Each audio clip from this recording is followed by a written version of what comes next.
funcional del sistema de conductos radiculares, en su concepto que vamos a tener muy claro. ¿A qué se refiere? Simplemente a sellar completamente el sistema de conductos radiculares. ¿Sí?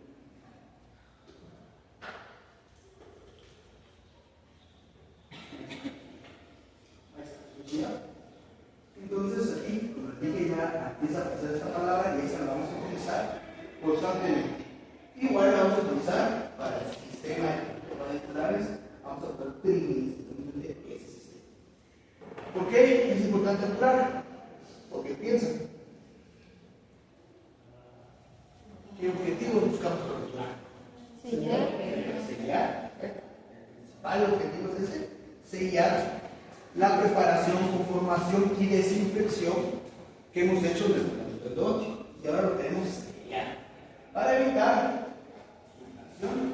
¿verdad? Para evitar que haya recontaminación o recontaminación del sistema de conductos radiculares. ¿Ok? Entonces, como ustedes bien dicen, el principal objetivo es para mantener el estado alcanzado durante la conformación y limpieza del circuito del sistema de conductos radiculares.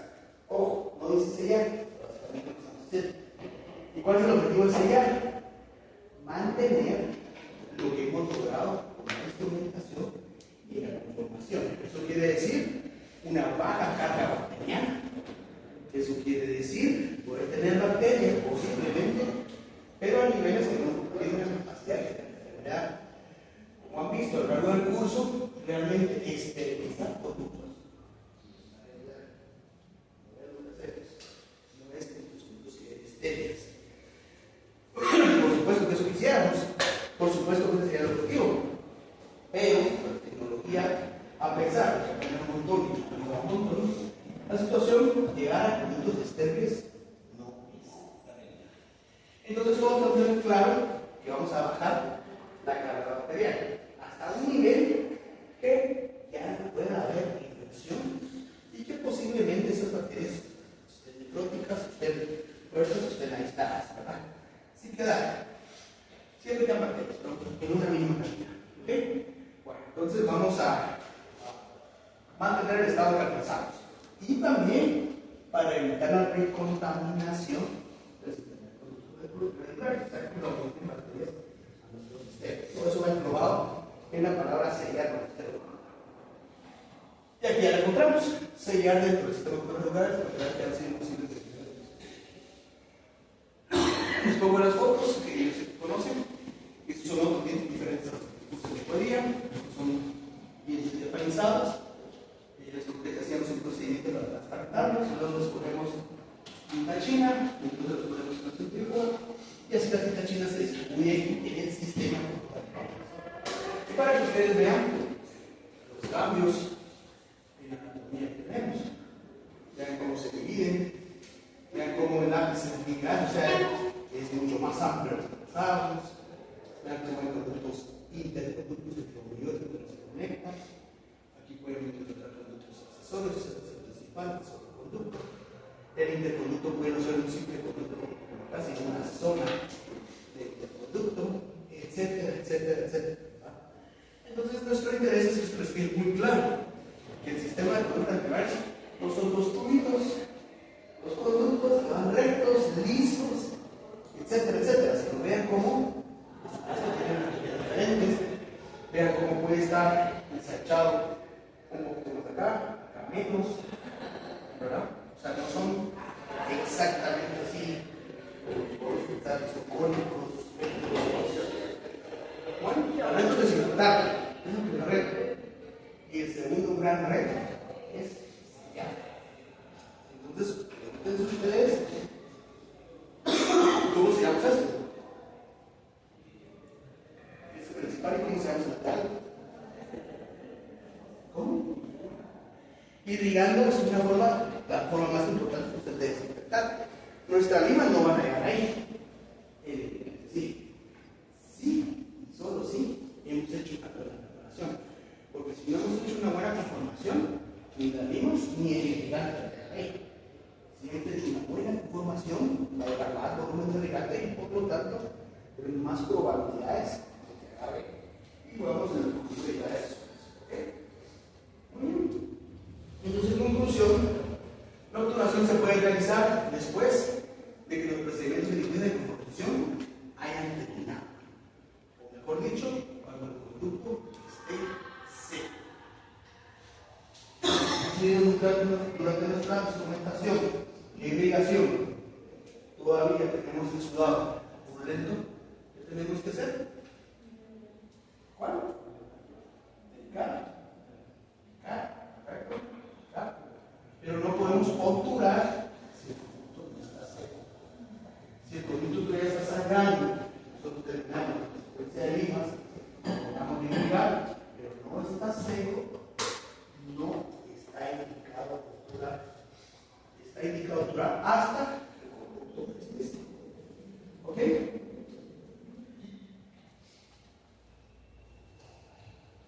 Y bueno, la pregunta, ¿hasta dónde obturar? ¿Hasta dónde tenemos que obturar? ¿Hasta dónde? Excelente respuesta.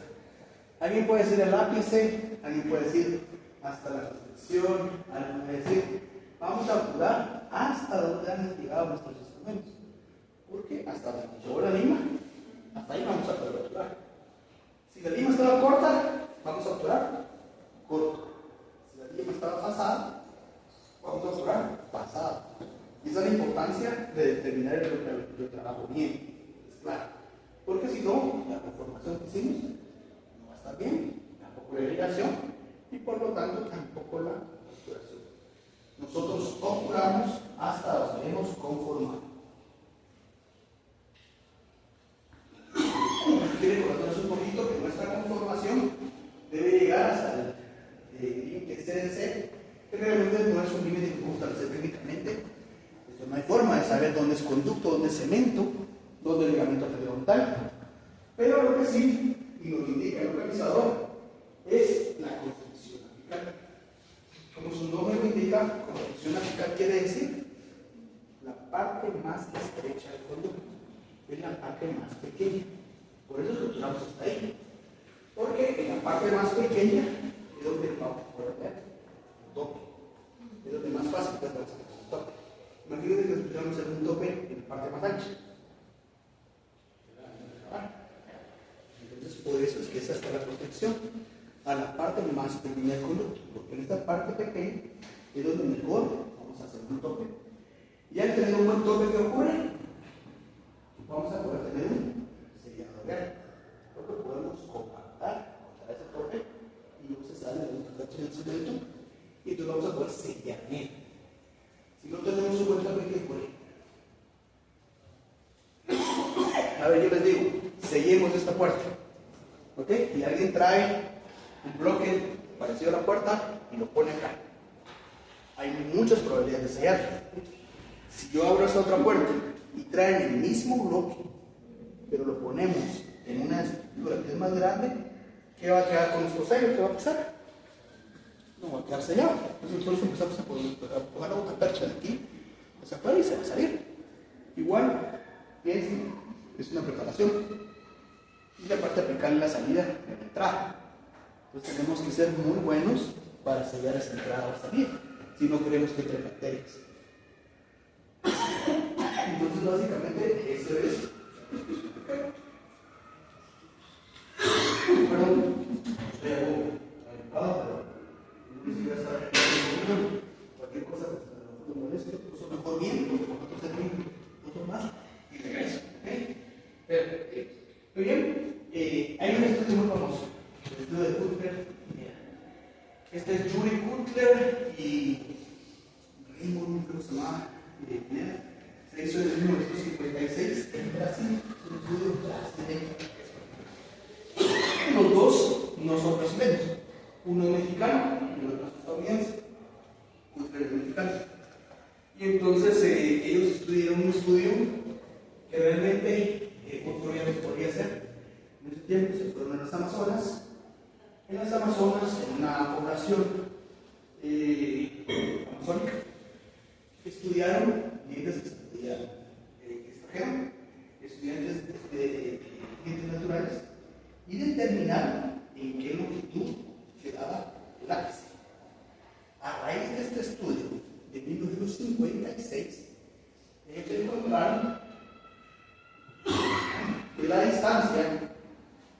entre el foramen mayor y el foramen menor o obstrucción apical varía o variaba en la mayoría de individuos entre 0.4 y 0.6 milímetros, pero que en promedio era 0.524 milímetros. Y es por este estudio que la gran mayoría del mundo, no todos, instrumentamos a 0.5, porque es el ¿okay? Ellos también encontraron que con una edad, pacientes de 55 años o más, la distancia promedio aumentaba a 0.59. Entonces, en pacientes mayores, ¿verdad?, deberíamos instrumentar 0.6. ¿Por qué cambia ese punto 1? Por formación de cemento. Claro que es mínimo, entonces realmente siempre instrumentamos a 0.5, solo para que sepan lo que decía eso. ¿Okay? Pero es impresionante cómo un estudio marcó la endodoncia e hizo que la gran mayoría del mundo instrumentara eso. Pero ese estudio tenía una segunda parte, que es la que posiblemente se les olvida.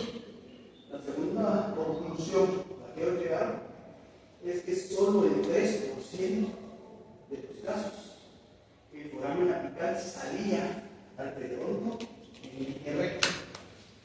El 97% restante sale no en línea recta, o sea, bucal, distal, palatal, inicial. Por lo tanto, debemos tener claro que cuando vemos una radiografía y vemos el ápice, no está exactamente ahí, está hacia un lado o está hacia un lado. Y es por eso que nuestras radiografías no son una buena forma para determinar nuestro trabajo, porque no podemos ver hacia dónde está. Más bien el localizador de ápice sí, porque él va a encontrar la salida, sea para donde esté. Y es por eso que es muy fiable y la mejor forma de determinar nuestro trabajo es el localizador.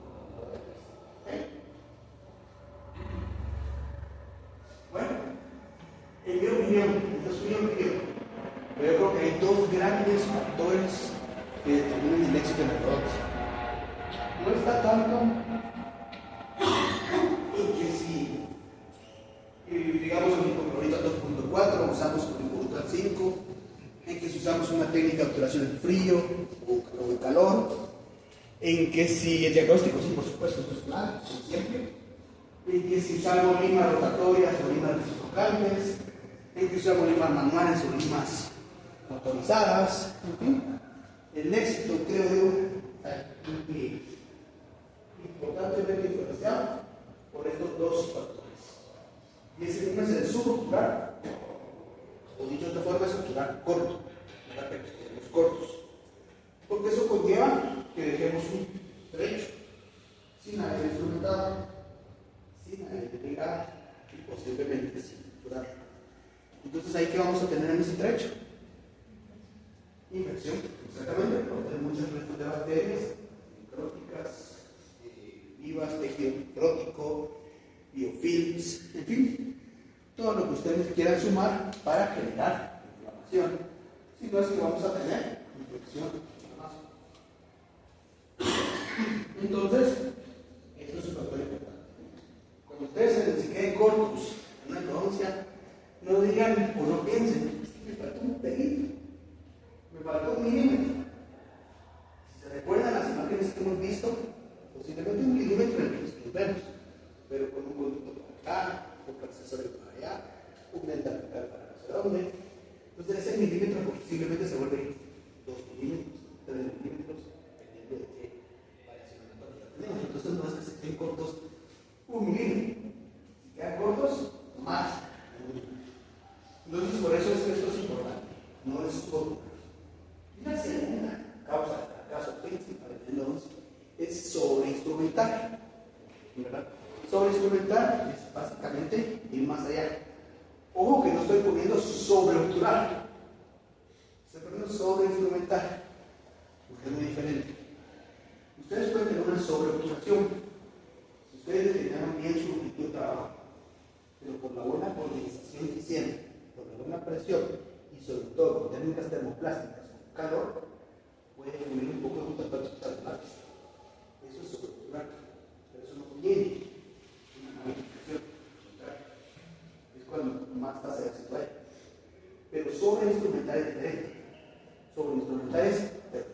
lápiz, digamos, no tener tope contra qué condensar la operación, y es que todo se salga. Como no está bien condensado, está flojo. Entonces hay filtración. Y al tener filtración de material, ¿qué pasa? Que las áreas periféricas que tenemos con millones de bacterias se pueden infectar. Entonces, sobreinstrumentar va a conllevar a sobredotar, sí. Ustedes van a ver, pero no el error no es la interpretación, sino el error es en la sobreinstrumentación. Vamos a ver. Además, por supuesto, que se va a tener un error muy importante. Si ustedes sobreinstrumentan, el algodón se hoy por hoy ya no cuenta. Antes, ustedes escuchaban a sus pacientes o familiares o alguien que decía, no tiene endodoncia, bueno, eso es un montón, ¿verdad? Bueno, y la diferencia está en otras cosas, justamente por evitar la expulsión de materiales materiales, que era lo que quedaban la información. Entonces, el sobreinstrumental conlleva a fracaso y también conlleva a un dolor. Bueno, entrando un poquito más en materia, vamos a hablar de las dos técnicas principales que existen para obturar. La vamos a dividir en dos grandes grupos: el frío y las técnicas termoplásticas. El frío son todas las técnicas que tienen calor, ¿verdad? Por supuesto, las termoplásticas, o sea, saben ustedes, todas las que llevan. ¿Se puede obturar con técnicas en frío? Sí, lo hemos hecho durante años. Y además, vean, conductores no tan fáciles. Entonces, ¿funciona? Sí, sí funciona. ¿Ha funcionado? Sí, ha funcionado. ¿Verdad? Y también, por supuesto, que lo podemos hacer con técnicas termoplásticas. Esto es un poquito más de habilidad que de que no funcionen las técnicas en sí. Una técnica bien hecha funciona muy bien. Una técnica termoplástico bien hecha funciona muy bien. Una técnica termoplástica medio bien hecha, también funciona bien. Esa es la ventaja un poco de las técnicas termoplásticas. Ahora se ve un poquito más por qué. La obturación de productos con técnicas termoplásticas permite una mejor adaptación de la gutapercha a las paredes del producto. Es una ventaja sobre las técnicas de frío. ¿Por qué? Supongamos que nuestro producto es esta pared. Entonces ustedes ponen una gutapercha en frío, se va a adaptar, pero no va a llenar estas incisiones que hay en la pared. El cemento sí, ¿verdad? Y lo va a llenar. Funciona. Ahora bien, si ustedes ponen aquí una gutapercha termoplastificada, ¿qué va a pasar? Y como está derretida, se va a entrar en las incisiones. Y entonces, además, nos va a dejar mejor la relación, porque se adapta mejor a las paredes del producto. ¿Sí? Estas técnicas tienen la habilidad de replicar las aplicaciones anatómicas de sistemas radiculares, por lo que parece serían las más adecuadas para conseguir una obturación tridimensional.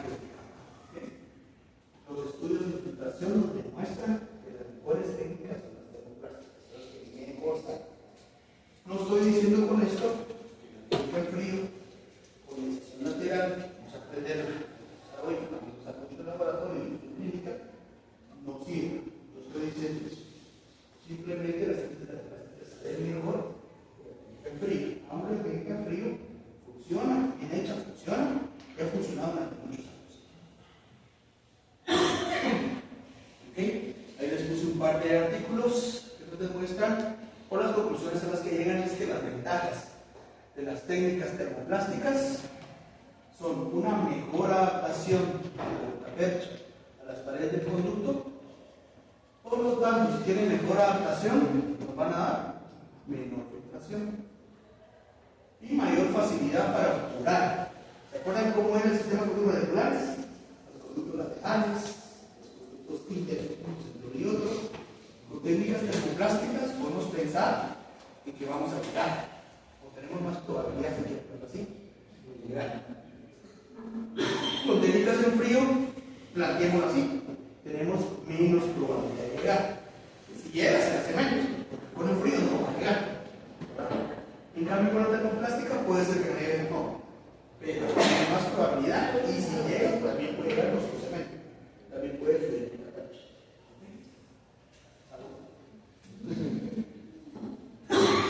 Bueno, antes de entrar con las técnicas termoplásticas, hablemos un poquito de los cementos selladores, que realmente son nuestros aliados a la hora de obturar.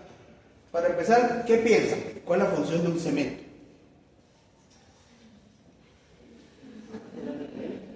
¿Cuál? Sellar, ya escuché por ahí. Sellar, no. Sellar, ¿quién sella? La gutapercha. Si no, llenaríamos nuestros conductos con cemento y con eso sellaríamos. Pero ¿por qué no hacemos eso? Porque el cemento no tiene capacidad de sellar per se. ¿Sí? Que nos va a ayudar a sellar, sí, pero también tiene otras características que nos dan un problema. Por ejemplo, el cemento, con el tiempo, se demuestra que se da, que se va perdiendo sus capacidades, y entonces va permitiendo filtración. Mientras más cemento pongamos, menos sellado tenemos. Cemento está para llegar a otra gutapercha, no llegó. Entonces, en el ejemplo que les ponía, por ejemplo, contra esta pared, la gutapercha en frío no va a llegar a estas rendijas, ¿sí? Estas incisiones. ¿Quién va a llegar? El cemento. Y entonces nos ayuda a sellar, por supuesto que sí. Por supuesto que es importante. Tampoco ponemos gutaperchas en cemento. Tampoco va a sellar la gutapercha per se sola, ¿sí? Entonces el cemento es un complemento de nuestra obturación. Importante, sí. No podemos omitirlo. Pero no es que nos va a sellar per se. Va a llegar a donde la gutapercha no llega.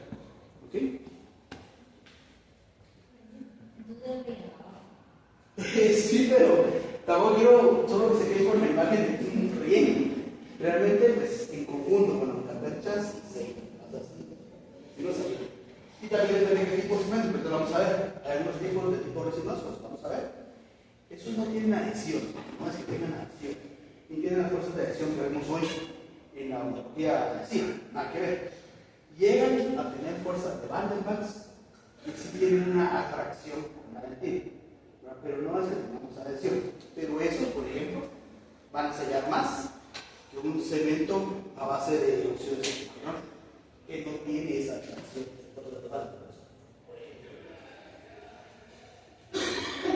Ok.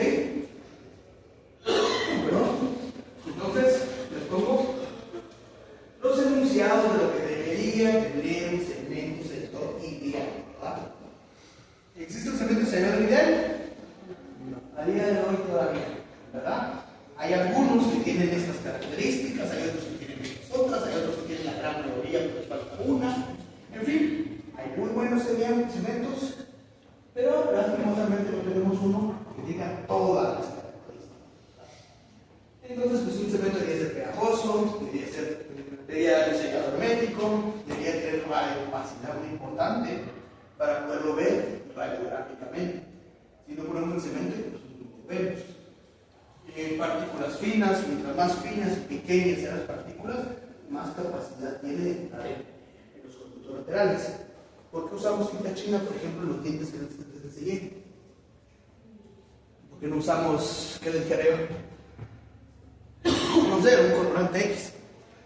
Otra cosa que utilizamos también es azul de metileno, todavía mejor, porque usamos azul de metileno.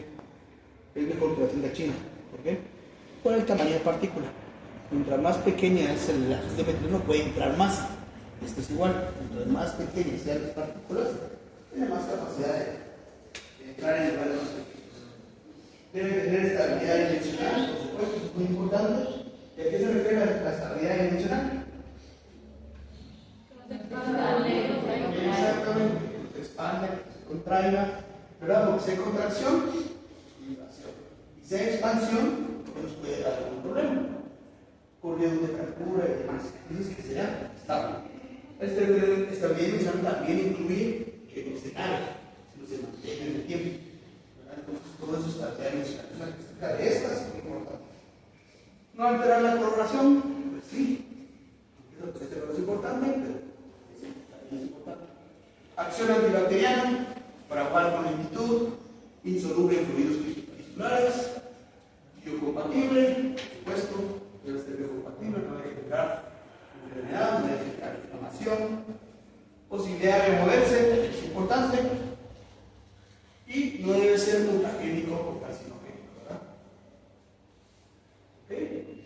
Y entonces, bueno, estas son las 5 principales grupos, clasificación, familias que tenemos los cementos sellados. Los vamos a clasificar de acuerdo a su composición. Y nosotros tenemos los cementos a base de óxido de zinc y eugenol. Son los más antiguos, los que más se han utilizado también en el tiempo. El cemento de óxido de zinc y eugenol se ha usado durante 100 años, creo, prácticamente, o sea, son muy comunes, muy utilizados. Tenemos los cementos a base de óxido de calcio. ¿Cuáles son? Los que a alguien se le ocurrió que poniendo el hidróxido de calcio van a tener actividad antibacteriana, ¿verdad? Y sí, tienen mejor actividad antibacteriana que los demás, pero también al agregarles hidróxido de calcio, ¿qué pasó? Como se altera su composición, se volvieron más solubles. Entonces, a largo plazo, pues, son los que más rápido se absorben. En una primera instancia son antibacterianos. Entonces, ahí ven ya todo va a tener pros y todos tienen sus ventajas y sus desventajas. Lo conocen bien.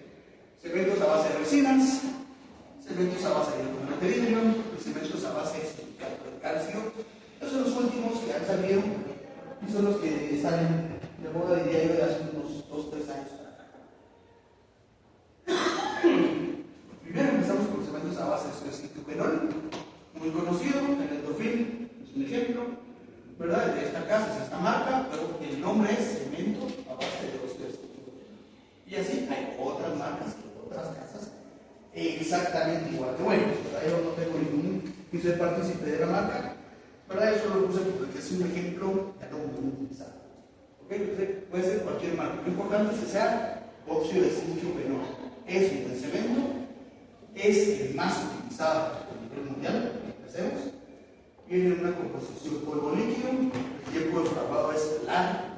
Esta es la idea, preparar el cemento, empezar a preparar, ¿verdad? Esto estoy bromeando, pero dura mucho tiempo de trabajo. ¿Ok? Tiempo de fraguado largo.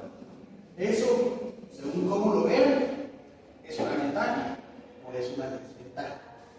Posiblemente cuando uno empieza a hacer endodoncia y pone la primera punta y después la segunda punta y es una ventaja.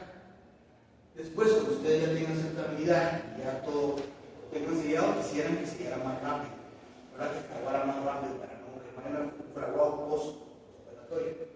Entonces, eso depende de cómo lo vean, ventaja de ventaja. Tienen actividad antimicrobiana y esto debido al óxido de zinc, ¿verdad? Es un antimicrobiano y eugenol. Hay ciertas cosas que el eugenol también tiene ciertas propiedades sedativas, ¿verdad? Entonces ayuda un poquito en ese sentido. Tiene una contracción en el fraguar, pues se contrae un poco, se puede disolver, es una de sus características negativas, y se le considera que tiene una baja toxicidad, o sea, es citotóxico, en poquito, ¿verdad? ¿Por qué? Debido al eugenol. El eugenol es citotóxico. Esta baja toxicidad también, ustedes lo ven, en el libro les va a decir que es en las primeras horas, sobre todo las primeras 72 horas, ya no. ¿Okay? Entonces, bueno, uno de los más utilizados, muy conocido, y sí, y bien que funciona. Muy bien, tenemos el siguiente gran grupo, yo diría que mejor sale en los estudios de filtración. ¿Cuáles son los estudios de filtración? Simplemente ponen una parte aquí, digamos una parte seca, y ven cuánto tiempo tarda en llegar al extremo ambiente. Estos son los que mejor salen en los estudios de filtración, quiere decir los que menos filtran. Son los de a base de resinas, ¿verdad? Ellos nos van a decir, los comerciantes nos van a decir que nos dan una adhesión.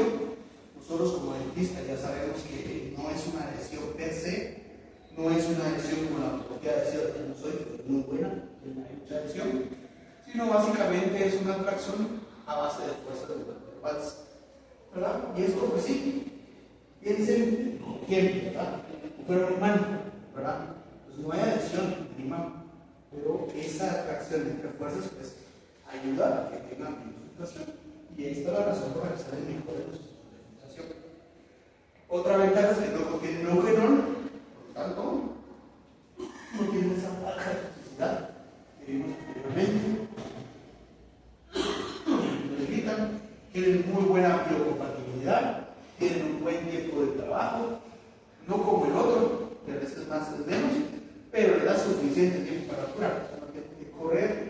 Si en la broma anterior nos tomamos un cafecito, en esta tal vez nos tomamos un cafecito, ¿verdad?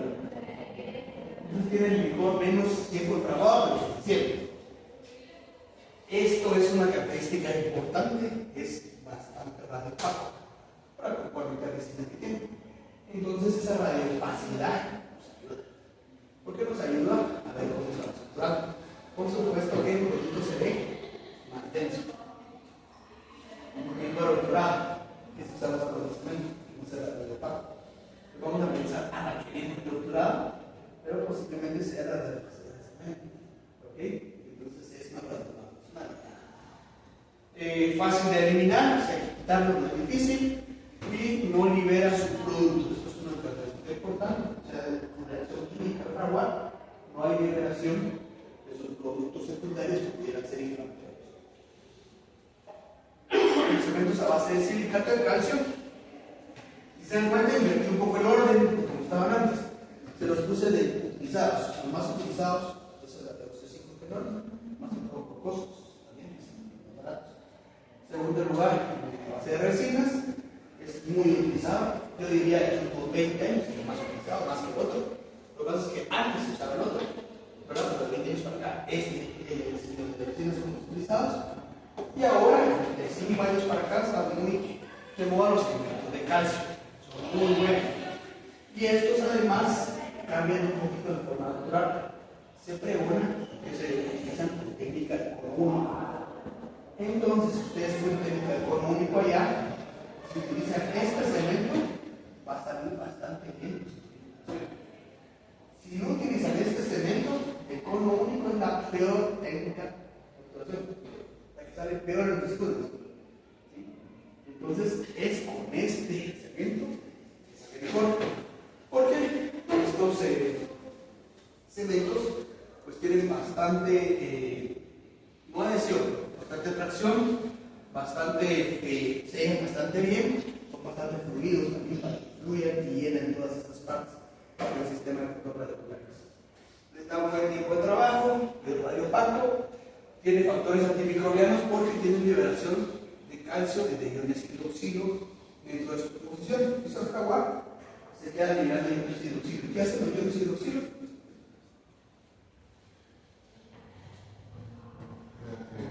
¿Qué dicen ustedes? ¿Qué hacen los iones hidroxilo?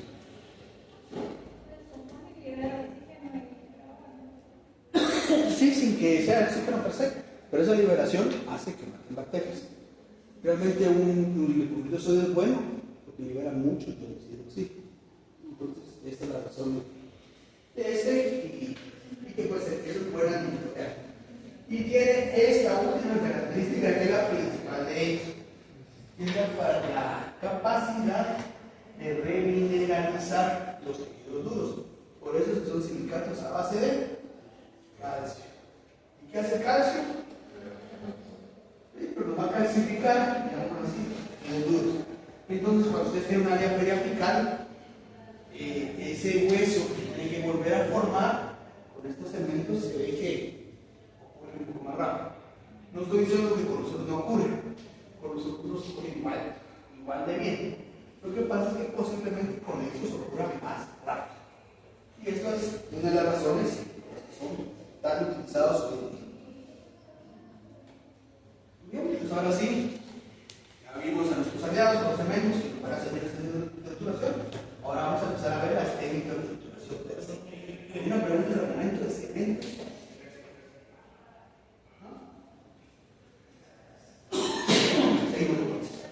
Primero voy a empezar con las técnicas de obturación tridimensional del sistema de control radiculares. Primero la del frío, que es la famosa condensación lateral. Es la que más se utiliza, es la que más se utiliza en la facultad. Realmente es una muy buena técnica. Los costos de las técnicas son más bajos. Es de precio-calidad, digamos, beneficio, es una muy buena técnica. Yo sinceramente creo que las técnicas termoplásticas sí tienen un escalón más, al menos un escalón, y funcionan un poco mejor. Reitero, no estoy diciendo que esto no funciona, también funciona. Muy bien, ¿y en qué consiste la condensación lateral? Terminaron ustedes su instrucción. ¿Cómo se llama la última lima.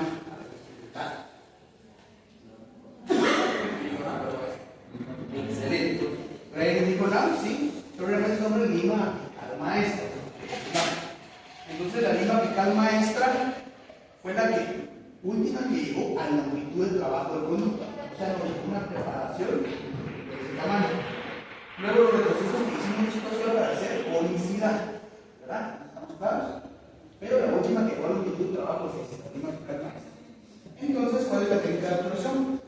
Agarramos el cono de gutapercha que sea exactamente del mismo tamaño en calibre y conicidad que la preparación de los sustituidos. Entonces, pongamos un ejemplo.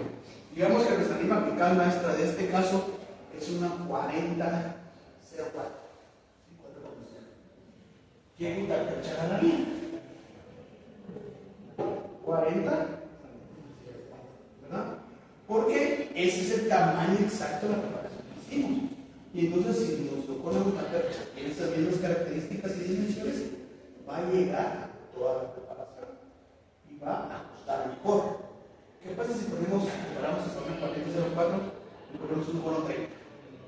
Como acá. Grande. ¿Perdón? ¿Va a tener un buen ajuste?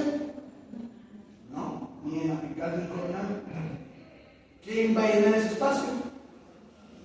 Cemento. ¿Qué pasa con el cemento? Cuando es mucho, algunos de ellos tienen contracción. Por eso la importancia del buen ajuste de cono es clara. Funciona así. Si lo hacemos mal, fatal. ¿Okay? Entonces agarramos nuestro cono 4004 y lo ponemos a longitud de trabajo y tenemos que estar seguros que el cono nos baja a la misma longitud que instrumentamos. Si eso ocurre, tomamos una radiografía. Si eso no ocurre, no tomamos radiografía.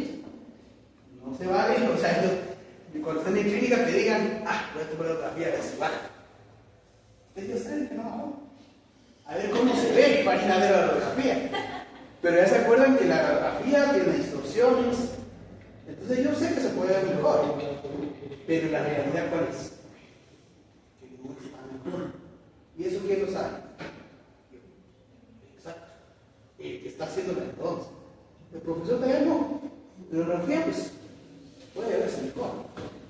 Entonces, ¿quién se puede babosear? Pero realmente, ¿quién se babosea? Yo, porque soy yo el que sé hacer haciendo, cómo lo debo de dejar y el cómo yo quiero que mis pacientes tengan éxito en los tratamientos que yo hago, y eso va a llevar, primero, a ser un buen dentista, segundo, a ser recomendado, tercero, tener una práctica exitosa, más pacientes, etcétera, etcétera, etcétera. ¿Verdad? Ahí empieza, en esa decisión. Entonces ustedes saben, no vayan y prueben, a ver cómo se ve. Cambien el cono. Calienten su cono. Vean que sea 40 cada, porque a veces los conos de fábrica no vienen exactos. Ustedes saben que hay una variación normal que acepta incluso la zona americana de 11 para los conos de ultrapacho. ¿Alguien se recuerda cuál es? Porque una vez hablamos por ahí, por los puntitos de comí. ¿Cuál es esa variación aceptada de fábrica? Más o menos 10. Más o menos 10. En las limas se acepta variación de fábrica, más o menos 2.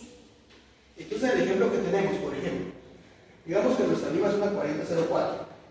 Realmente esa lima puede ser 38, 39, 40, 41, 42. Más o menos 2, de 38, 42. ¿Sí? Si no está en ese rango, la fábrica lo tiene que descartar, ¿verdad? Porque no cumple. ¿Okay? Pero una gutapercha es más o menos 10. Entonces una 40, ¿qué puede ser? 35, 30, perdón, sí. 50. Exacto. Entonces es una gran variación. ¿Sí? Perdón, ahí estoy dando un mal dato. Es más o menos 5. O sea, algo es 10. Disculpe, algo es 10. Entonces la 40 puede ser una 35. 36, 37, 38, 39, 40, 41, 42, 43, 44, 45. Aún así es una gran variación. Es mucha la variación. Entonces, ¿qué pasa si de mala suerte a ustedes les tocó la misma 38,04 y agarran de la cajita el cono 45,04? ¿Ese cono les va a bajar? No les va a bajar. ¿Disculpa de ustedes? No, se venía de fábrica aceptado. Entonces, cuando no les baje, no es de ir a tomar el pelo como se ve, es de ajustar mi cono.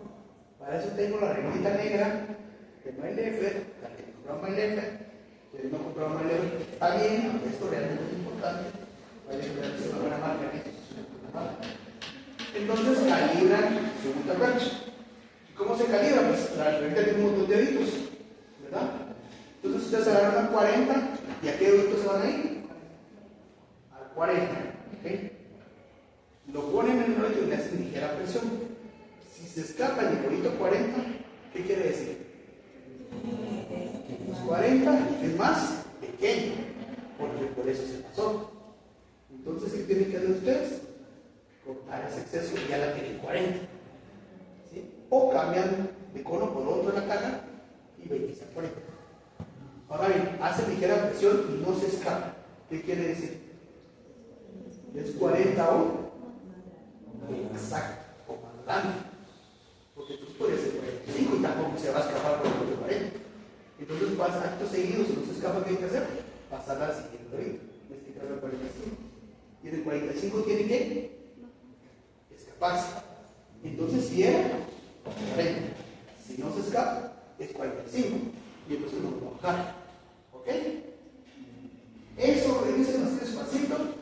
Y eso es clave para un buen ajuste. Y entonces ahí van a estar ustedes seguros que tienen un cono 40 y les va a ajustar muy bien en la preparación 40.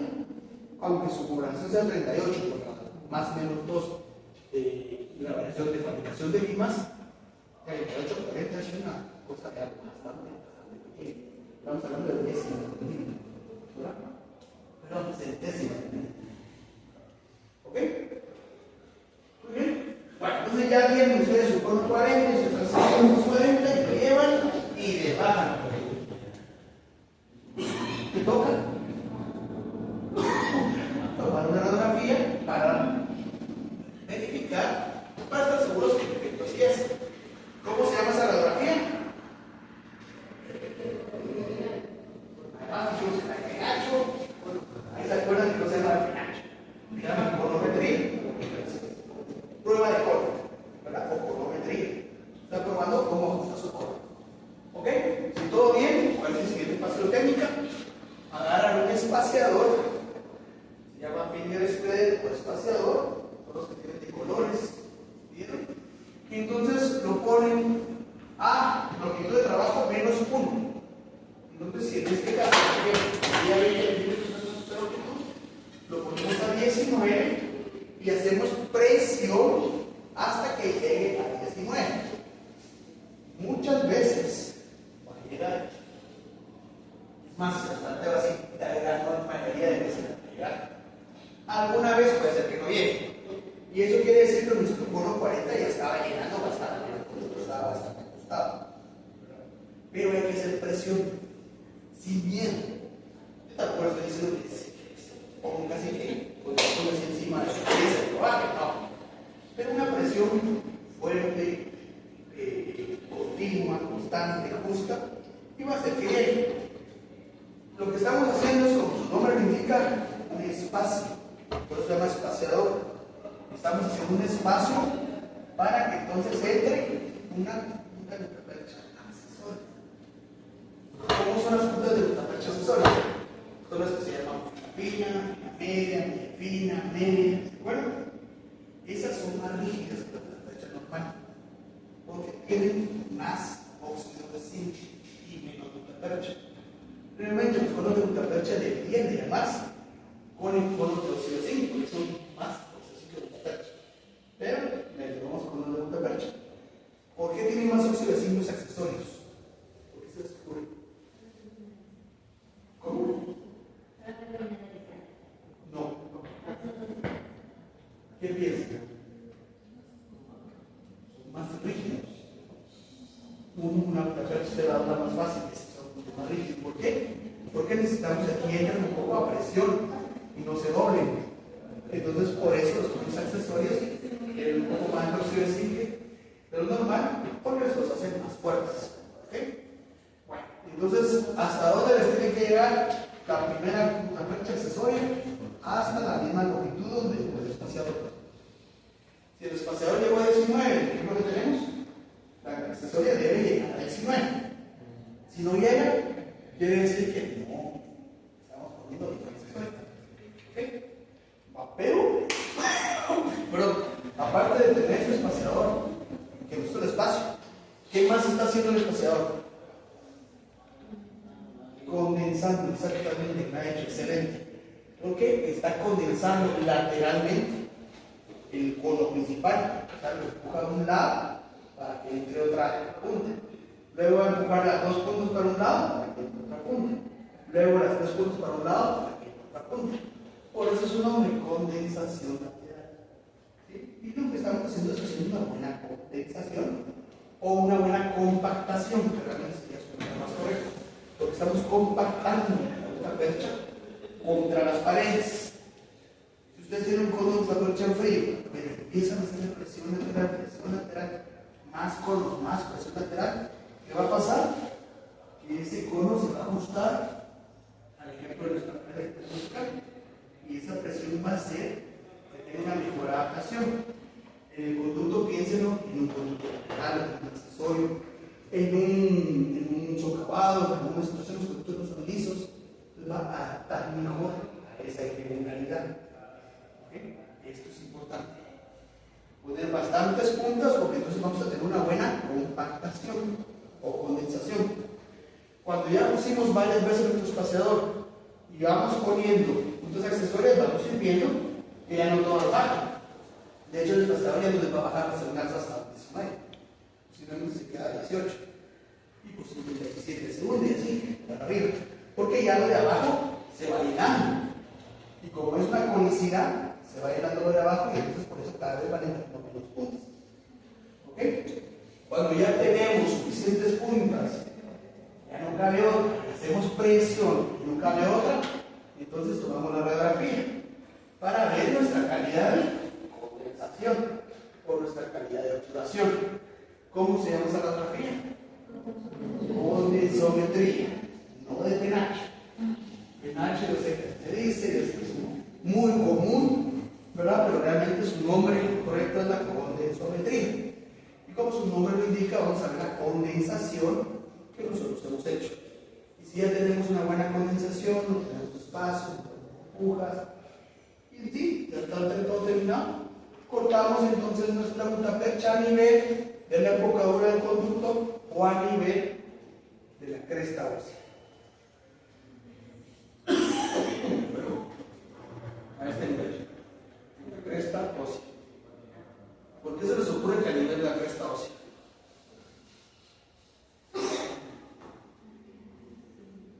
Yo sé que eso no está para que usted vea la lógica que detrás de siempre todo tiene una razón, una lógica, una razón de ser. ¿Por qué piensa? Sobre todo en ese central, si usted es una imagen, un dibujo de un central.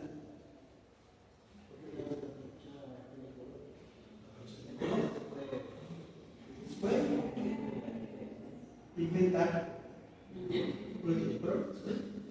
Entonces, ¿qué pasa si nosotros dejamos nuestra percha en la corona?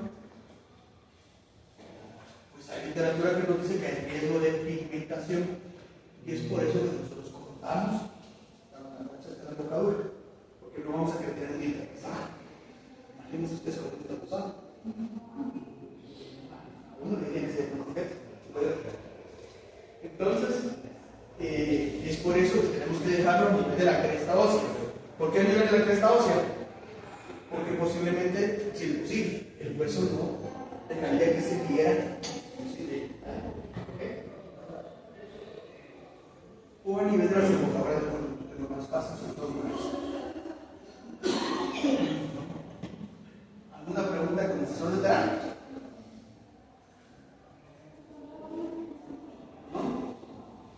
Este es un video de otros casos de otro año. Y fue hecho en laboratorio para que vean cómo hicieron. La preparación de escalamientos radiculares, música, activación tridimensional de sistemas radiculares. Tenemos nuestro cono maestro. Lo que están haciendo es ponerlo a nivel de la longitud de trabajo. Vean cómo marcan la butapercha fuerte para tener la referencia de la medida. Entonces de ahí, bueno, prueban y ven que llegue la marca, la muestra, a su punto que tenían de referencia de la preparación. Y entonces ahí están ustedes seguros que baja. Toman una radiografía para confirmarlo y ven si el efecto baja o si no baja. Si no baja, se ajusta, si baja, estamos listos para probar. Ahí está la preparación del cemento. Ven cómo se levanta una hebra de más o menos 1 centímetro de alto. Es una consistencia cremosa, siempre. No está como líquido. Y ponemos las puntas. Vean que no le están poniendo cemento a toda la punta, solo a la parte vertical. ¿Por qué? Porque no estamos exagerados en cemento. Porque si no vamos a sellar. Y entonces secamos nuestro conducto con puntas de papel, agarramos nuestro cono maestro, le ponemos cemento en la parte vertical, el texto vertical de la butapercha, sacamos toda la punta llena de cemento, llevamos ahí ven el doblez incluso, donde está marcado la referencia, y vemos que debe llegar hasta nuestra longitud. Ahí ellos están haciendo un movimiento de bombeo o dispersando un poco el cemento alrededor del conducto. Bueno, agarramos nuestro espaciador. En este caso ellos seleccionaron el rojo que punta de butapercha corresponde. Fina, fina. Si agarran el amarillo, ¿cuál tienen que agarrar? Fina. Si agarran el verde, ¿cuál tienen que agarrar? La media fina. Si agarran el negro, ¿qué tienen que agarrar? La media, la mediana. ¿Okay? Hacen su espacio, ven que llegó hasta el longitud de trabajo menos 1, mueven el condensador para hacer un espacio, y también cuando jalen que no se venga la punta. Y agarran sus puntas accesorias, ya las tienen preparadas, con un poquito de cemento para la intensidad vertical, por la tercera parte de la butapercha, y la ponen en una posición a la par del cono principal. ¿Okay? Hasta que baje completamente a la longitud. Luego vuelven a agarrar su espaciador y lo ponen en el mismo lugar. Si empezaron en bucal, lo ponen siempre en bucal. No vayan a estar una vez en bucal y otra vez en paratal, porque entonces condensan para un lado, pero de ahí lo ponen paratal, condensan para el otro lado, y luego ponen aquí, condensan para el otro lado. Eso pues van a estar ustedes mismos no condensando. Entonces siempre en el mismo punto para que todo se vaya condensando hacia la misma pared. Y entonces vamos condensando contra esa pared. Vamos llenando el conducto. Otro espaciador, vean cómo condensa para una parte, cómo hace un espacio para que entre fácil a otra punta, se gira incluso, vean cómo lo mueve para hacer un espacio. Y entonces llega la otra punta accesoria y llena ese espacio. Y si lo hacen así, van a ver que van a caer muchas puntas, no una, no dos, no tres. No hay una cantidad que tampoco miren, son 10. No todo es una receta de cocina, ustedes saben, en los 11 cada quien tiene su diente del tamaño, cada quien lo tiene, y mi diente no es igual a su compañero, ni a la compañera, todos son diferentes. Y entonces vean cuántas puntas llevan ahí. Una buena cantidad. Vean cómo esa ya no baja hasta igual que todas. Una baja más, otra menos, así. Esa es una característica, ustedes lo van viendo. Si van viendo eso, quiere decir que van a hacer una buena. Y bueno, toman la radiografía para ver que esté la condensometría, para ver que esté bien obturado. Si está bien obturado, empezamos a cortar las puntas. Ahorita estamos cortando sobre la parte de arriba. Pero ahorita vamos a quitar eso de la corona y cómo al nivel de la embocadura de este diente se va a cortar. Voy a quitarme esto. Miren, todavía vamos a cortar más. A dejarlo solo a nivel de la embocadura. Tenemos con ustedes pueden condensar esa percha que quedó caliente para ajustarla mejor a la embocadura y que quede enfriada. Entonces están condensando su percha. Vean que no están las paredes llenas de cemento ni de percha ni demás. Acá van a ocuparnos y la percha suba en la embocadura. Una fresa que es muy buena para ayudar a limpiar, pueden hacer así, con una torta con el cuerpo y un culito, para limpiar, o lo pueden hacer con la enceta. La enceta les corta muy bien, como tiene una punta inyectiva. Esa punta inyectiva solo genera calor y fricción, entonces corta la percha muy fácil, sin corto. Y lo dejamos a nivel de la embocadura o por debajo de la cresta, en este caso, en este caso. Bien. ¿Preguntas? ¿No?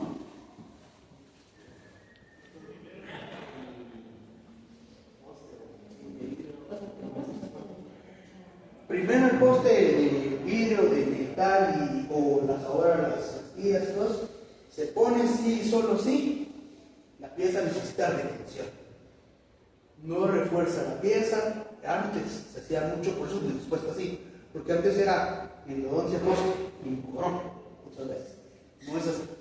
Y cada vez ponemos menos postes, cada vez menos. Casi que están bastante en desuso los postes. Pero cuando hay que poner poste, necesitamos más retención, la única razón que no lo refuerza bien, dejamos, la teoría nos dice 3 milímetros de percha es lo mínimo. Yo le recomiendo un poquito más, yo diría que 5 milímetros se ve. La relación que uno tiene que ver hasta donde el poste es que mínimo sea 1 a 1. Y si no, que sea favorable el tamaño que tiene y menos poste. ¿Okay? Entonces, mínimo es 1 a 1. Hasta aquí, por ejemplo, podría ser el poste. Y ahí ya tenemos una buena retención. Si necesitas más, porque a lo mejor está muy destruido, pues puedes decir hasta más o menos 5 milímetros sería una recomendación. Y la teoría nos dice 3 milímetros de máximo.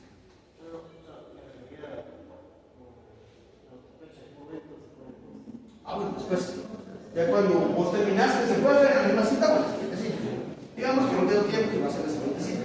En la siguiente cita empiezas a cortar, digamos, tenías 20 milímetros, pones tu fresa piso, es una para hacerlo. Hay fresas específicas para hacer esto. Digamos, muchos postes a veces traen bien sus fresas, porque son del tamaño y la cantidad del poste. Entonces agarras esa fresa, o la fresa piso, ¿mencionaste? Igual. Y tú la pones a 15 minutos sobre el sistema. Y entonces bajas hasta 15 minutos. Lo que vas a hacer es cortar la otra percha que está para arriba y vas a dejar los 5 minutos. Y de ahí abajo tu poste a esa misma longitud. El poste, por supuesto, debe llegar a unión con una percha. No debe quedar un gap o un espacio entre una percha y el poste. ¿Okay? ¿Preguntas de ecuación? ¿No? ¿Sí?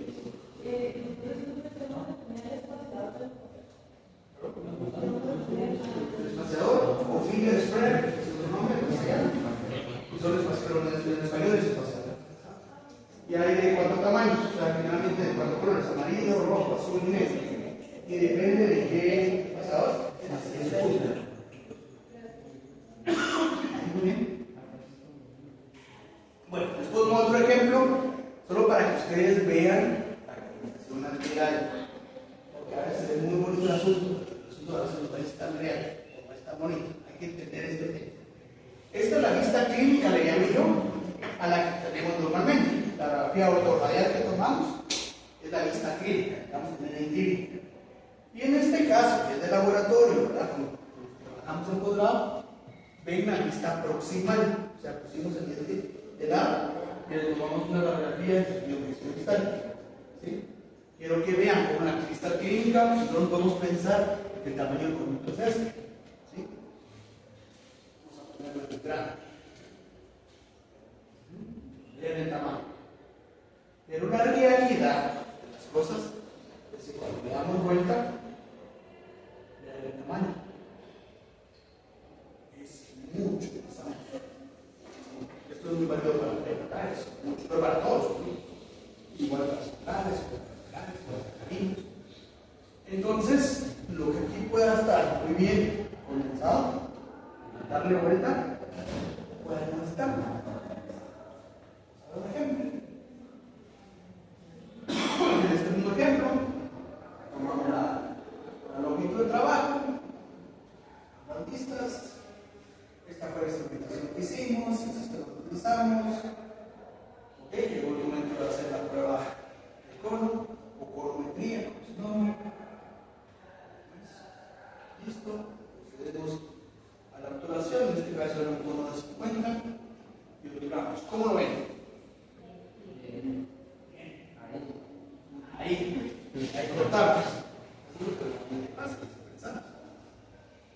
Y vean la vista aproximada.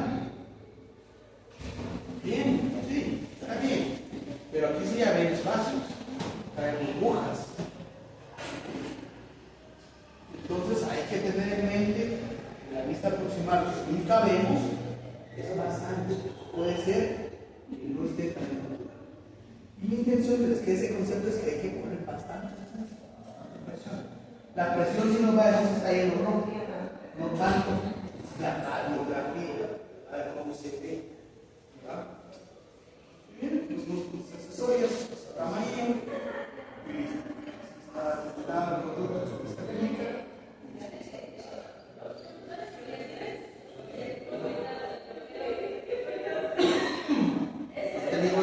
Lo agarramos y empezamos a cortar para que ustedes vean lo que les digo.